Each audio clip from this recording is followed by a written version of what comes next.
our conversation with Northern Virginia reporter Hayley Milon about the Virginia election, and it's just a few weeks away.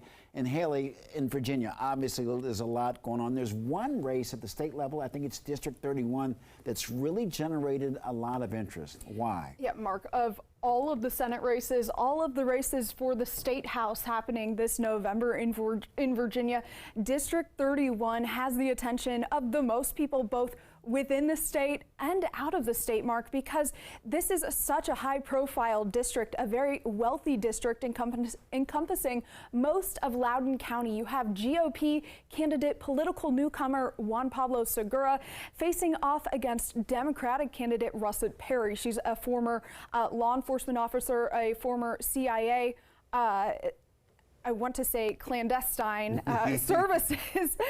She has a ton of experience as a prosecutor at the county level, and the two are just neck and neck. This district is so divided. We saw it go really up in the air during the gubernatorial race, which Glenn Youngkin won, and he really staked his claim in Loudoun County because of the culture wars. And so Juan Pablo Segura has raised just frankly an absurd amount of money, and the Democrats have responded by getting behind Russet Perry in the same way.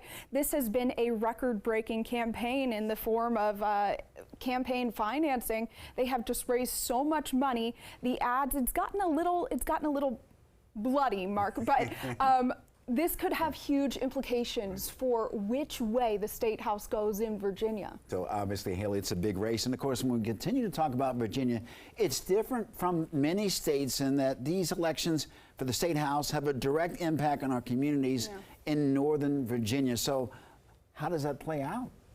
Virginia can frustrate a lot of people with being a Dillon rule state. That means that any authority, any power that localities have needs to come from the state government. It needs to be codified by the state legislature. Now, there are a number of potential projects floated in our area that would need state code authorization. I'm talking a proposed casino in Reston or Tyson's Corner, proposals to possibly court the Washington Commanders to bring the team to the Commonwealth, changes to how we're even tolled on the toll roads, the Greenway while driving. All of those issues are dependent on support and action in Richmond. And Mark, frankly, people get frustrated because if you want something, you got to go ask mom and dad in Richmond here in Virginia.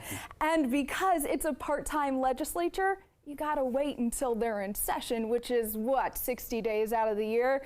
How many of those days will they be productive? As I said, this is going to be a relatively inexperienced state house, no matter how you slice it with the redistricting and retirements. So all of those lawmakers need to get up to speed, and then they'll of course be courted by lobbyists in the hallways of the state house, and that'll take time for them to figure out how their committees are going to work, how they actually move forward with things, and possible infighting that's going to happen. Things have been bloody at the state level the past couple of years. Well, let's talk about Governor Glenn Youngkin. His national popularity continues to grow, and his name has been floated as a potential presidential candidate. As you know, what do these elections mean for his legacy?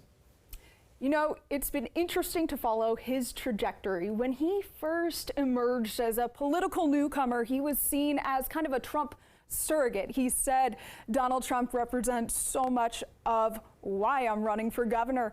But lately, he's kind of poising himself as more of a moderate down the middle, but he's done a lot lately that has landed him in the national spotlight, such as, you know, sending the Virginia National Guard to the border to fight the purported fentanyl crisis. Now, if the GOP takes over the state government, it'll see this as a huge success for his political legacy, and Virginia often used as a litmus test, Mark, for the GOP, and we're seeing that being done this cycle here as Youngkin pushes voters to energize the base and get out there for early voting, which is not something that the GOP has historically gotten behind. But Youngkin is really shifting things for the GOP as he's emerging kind of on the national stage, and people are floating it. I don't know that we would hear an announcement until after November 7th. I'd be surprised. You know, you initially talked about his trajectory, but you can kind of see him kind of transitioning into just being himself, being his own candidate, not necessarily following